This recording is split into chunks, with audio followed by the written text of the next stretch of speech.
Today, we're diving into one of history's most famous and tragic stories, the destruction of the Great Library of Alexandria.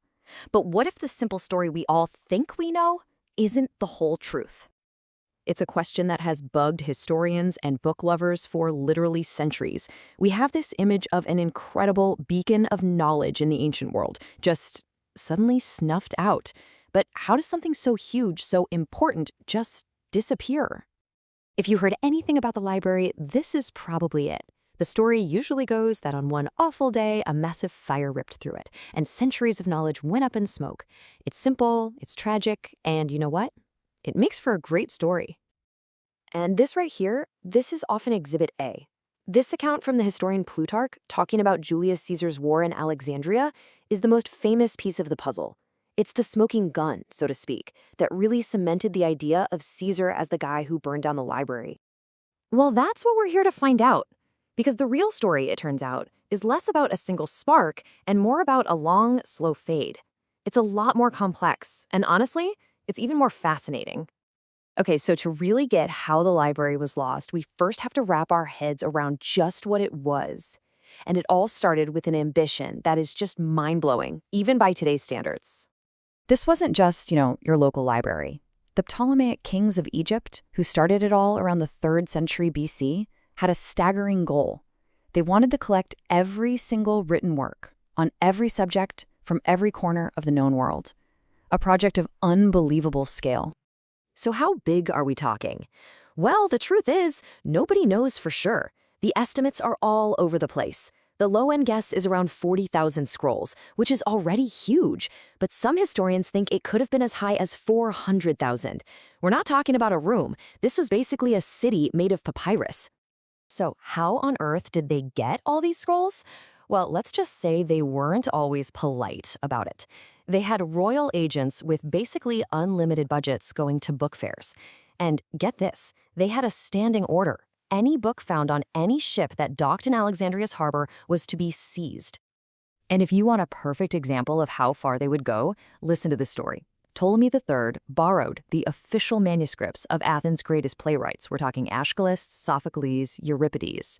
He paid a massive security deposit. But instead of returning the originals, he had his scribes make perfect copies, sent those back, and just told the Athenians, hey, go ahead and keep the deposit. The sheer audacity, all for the sake of building the collection. But here's the thing, the library was so much more than just a giant warehouse for scrolls. It was the beating heart of a whole new kind of institution. It was all part of a larger complex called the Mouseion, which means House of the Muses. Think of it as the world's very first government-funded think tank. Seriously. They'd invite the greatest minds to come live and work there, all expenses paid. Salary, food, housing, no taxes. Their only job was to think, research, and create. And the results? They were absolutely world-changing. The head librarian, a guy named Eratosthenes, used just sticks, shadows, and the knowledge inside the library's scrolls to calculate the circumference of the Earth, and his accuracy wasn't beaten for over 1,000 years. Just incredible. How do you even organize a collection this huge? Well, another scholar, Callimachus, created something called the Panakes. It was a 120-volume bibliography of every author and their work, all organized by subject. It was, for all intents and purposes, the world's first library catalog, a mind-boggling achievement. And it didn't stop there. Another librarian, Aristophanes of Byzantium, basically invented the system of accents and breathing marks for ancient Greek.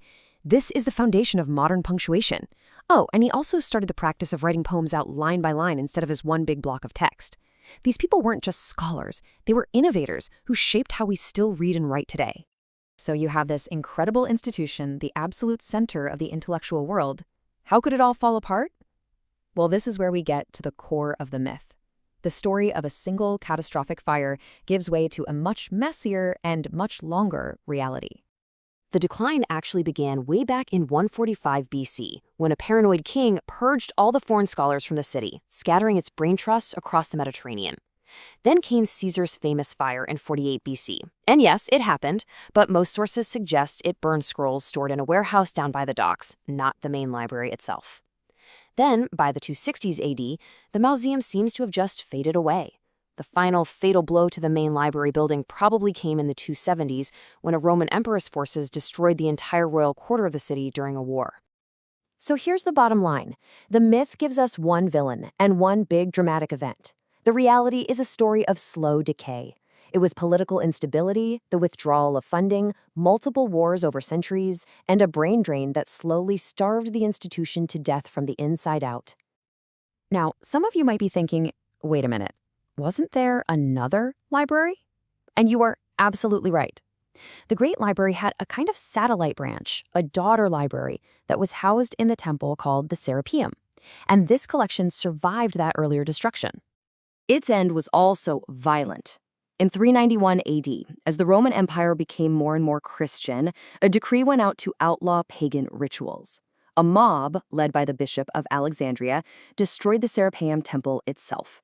And with the building went the last major collection of scrolls from the library's legendary system. It was almost certainly lost for good. It's a tragic story of slow decline and violent destruction. But here's the amazing part. The end of the buildings was not the end of the knowledge. The library's true legacy is that its contents managed to survive its own death. Remember those scholars who were kicked out centuries earlier? They founded new schools all over the world. Countless texts were copied and recopied by scribes in Rome and later Byzantium. And then, and this is so crucial, during the Islamic Golden Age, scholars in places like Baghdad translated huge numbers of these Greek texts into Arabic, preserving and building on them for centuries before they were eventually reintroduced to Europe, helping to fuel the Renaissance. And the idea itself proved to be indestructible. In 2002, a magnificent new library, the Bibliotheca Alexandrina, opened in Alexandria, a modern testament to that ancient, ambitious dream of collecting all the world's knowledge in one place. You see, the story of the Library of Alexandria isn't just about a lost building. It's a reminder that knowledge is fragile, that it's vulnerable to politics, conflict, and simple neglect. But it's also incredibly resilient. Today we have our own version of a universal library at our fingertips. The question the library's ghost leaves us with is, what will we do to preserve, protect, and build upon it?